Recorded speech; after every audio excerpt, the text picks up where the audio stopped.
Hello everyone, and today we're back into another top 5, and today we are doing the top 5 tanks in Loomian Legacy. So this is going to count overall tanks, so if someone's tanking on one side and not tanking on the other side, will not be on this list. So, let's get on to it right now. But before we do that, we are doing another giveaway time. Today, we are doing the Gamma Halloween Kabunga giveaway. So just like the other two, if you say Gamma Halloween Kabunga in the chat below, aka comments, you're going to get a random number. And just like the other two giveaways, I am going to do a wheel spin. This one's going to be later than the other ones because I'm going to be on a trip Saturday. So, yeah, it's probably going to be the Sunday next week that this is going to be out.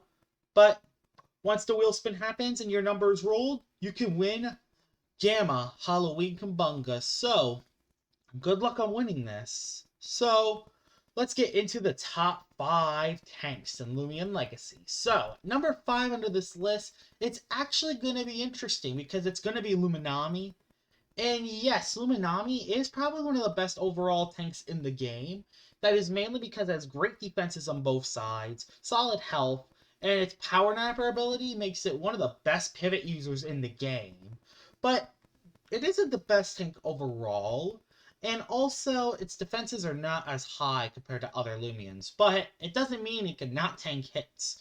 This Protagon with 3 Dart Bursts doesn't even take me out. Like, doesn't even get me down to half. There's Himber. And the thing is that's good about Luminami is that you could pivot out and gain health back. And that's what makes Luminami good. And even then, and you could also live a few super effective hits yourself. Like, that's the thing with Luminami that makes it so good. So it can get health back from swapping out, which makes it so easy to use. It's probably the easiest tank to use on this list. But again, it's only number 5 because there are a couple tanks that can do it a little bit better. Although, Luminami can probably be placed a lot higher on this list. I mean, it's probably one of the best tanks in the game. Although, I went for a different direction in this list, and we're going to see how they do. So, let's see who number 4 is. Because, yeah, Luminami at number 5 means that there's got to be some very good tanks in this game. So, number 4 under the list is going to surprise a lot of people because it actually is going to be terrorclaw. And I'm going to do a spoiler alert, Venilin is not on the list. But terrorclaw is because it has 106 melee defense, 79 health, which is good, while only having 54 range defense. But its Slit Shell doubles it. And that's what makes terrorclaw so tanky. It is probably the best range tank in the entire game because it's going to have the highest range defense in the game. It has some of the best coverage moves in the game. It can hit pretty much anything in the game. It has amazing coverage. While it also just is so clutch. It always seems to clutch up in the late game. At least for me. I know a lot of people struggle with terrorclaw, but if you run Health Amulet on terrorclaw, it's going to be almost unstoppable to beat. Although, I'm doing all these praises and it's only number 4? Well, there's 2 massive flaws. It doesn't have reliable healing. You kind of have to be forced to use the Health Amulet in order to rely on its healing. Parasitize is a good way of healing, but, you know, it's not as reliable as clicking Rejuvenate. And 2, and probably the bigger problem, Icicle. Since it's a bug type, it is weak to Icicle traps. So it does take a lot of damage coming into battle. But I've had terrorclaw clutch up way more than you ever expect. And this is honestly one of the most underrated Loomians in the game. That's why terrorclaw is number 4, and Venilin is not even on the list. So, yeah, terrorclaw, nice job for making it number 4 under the list. So, on number 3 into this list, it's actually going to be another bug type, and it's actually going to be Odasho. Now, I don't think many people are too shocked about that. I mean, defensive priority. Upon entering the battle, both of your defenses increase by 1, and with the drop of youth, those defenses that you put in doubles, which makes Odasho one of the tankiest Loomians in the game. It has Slap Plant to deal health, back. Pestilence that does damage. Poison Barbs, Hypnotize.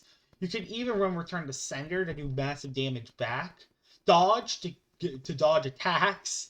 And there's just so many different moves you can actually run on Odasho that makes it so good. It's only number 3 though, because it doesn't really have that much attacking moves itself, but it has so much going for it. And that's why Odasho is so high. I mean, it makes sense. Odasho always seems to tank a ton of super effective hits because of its defensive priority. It just always seems to do the job so well. And it always seems tough to beat. You kind of need a plant type in order to beat it so you don't get stalled down by Sap Plant.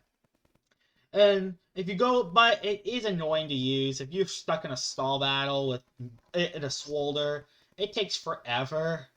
It takes a really long time to, like, the battle takes a long time when you're stuck in this situation. Although you can place Poison Barbs, and you can do a ton of damage. So, yeah. Odasho being number 3 is awesome. So, let's get into number 2. And number 2 on this list, it's actually going to be the best melee tank in the game. It's going to be Tundralin. And it makes sense why Tundralin is ranked high. It has a really high melee defense with an ability that increases its defense every time. It even has Bulk Up, Rejuvenate, and Body Crash, which actually uses its melee attack, aka, melee defense, as its melee attack stat. Meaning that you actually deal heavy damage to anything that you hit with ice coverage. And yes, it makes sense. I mean, it's unstoppable on the melee side. Although, again, this is going to be about tanks overall. The only reason it is number 2 is despite having a really good melee defense, its range defense is a little low. It's not terrible. You can probably live a couple neutral range hits just fine. But you won't live many super effective range hits with Tundralin, and that's the only reason it is number 2. And with number 1, you can live pretty much any super effective range hit. You could live at least 1, which is just amazing with number 1. But number 2 is so good too. Now, honestly, I would not be shocked if people put Tundralin number 1. This thing is so tanky, it's so good, and it just is so reliable. That's what I love about Tundralin. Anytime there's any melee tank with a super effective move, it still tanks it. It still tanks it like it's nothing. Like, the only melee attacker that can really break through is, honestly, Wrestling and Ace Wrestling, which is just insane. So yeah, that's number 2 on the list. Tundralin is pretty awesome. And let's go to number 1, and the best tank in the game is Barblast. And I know that's going to shock a lot of people, considering it doesn't have the highest defenses in the world, but it has amazing health, amazing melee defense, and amazing range defense. It has a bit of everything. It can heal health back with Rejuvenate, it can poison, it has an ability that does offensive damage, and Poison Water is amazing typing defensively. You can get rid of Poison Barbs, you can place Icicle traps, you can set up with Power Focus. Water Bomb is like a tsunami with the ability. It's awesome. And look how bulky it is. It tanks so many hits. It is very slow, which does nerf it a little bit. But as a tank, Barblast is probably the best tank in the game. And it even has a lot of offensive firepower too. I don't think it's quite as good as like Tundralin's offensive firepower. But Barblast is amazing with it. Because it can poison, it can hit hard, and it does quite a bit of everything. And it can live a super effective hit from a Himber, it can live from a Zulong, it can live from a Tank Mutagon. I don't think it can live from a Telekinetic Sweep, which makes sense because Mutagon's just OP. But it can live almost every super effective hit in the game, which is amazing.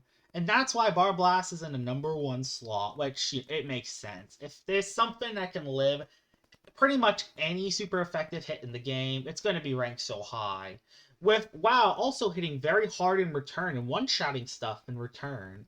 There are not many Loomians that can do this in the game, which definitely puts it really high on a lot of people. I've been seeing a lot more Barblasts recently, and there's a good reason why. It's probably one of the best counters for a lot of water types. Like, water types can't do anything to this thing. And there it is! Barblast, the best tank in all of Loomian Legacy. And it makes a lot of sense. It's awesome, and it's just amazing. But I could see why people put other tanks at number one, like Tundralin or Venilin or terrorclaw or Dasho or anyone else. If you say Gamma HW Kabunga in the comments, you can actually have a shot to win Gamma HW Kabunga. Hope you guys enjoyed this list, and I'll see y'all all later. Bye-bye!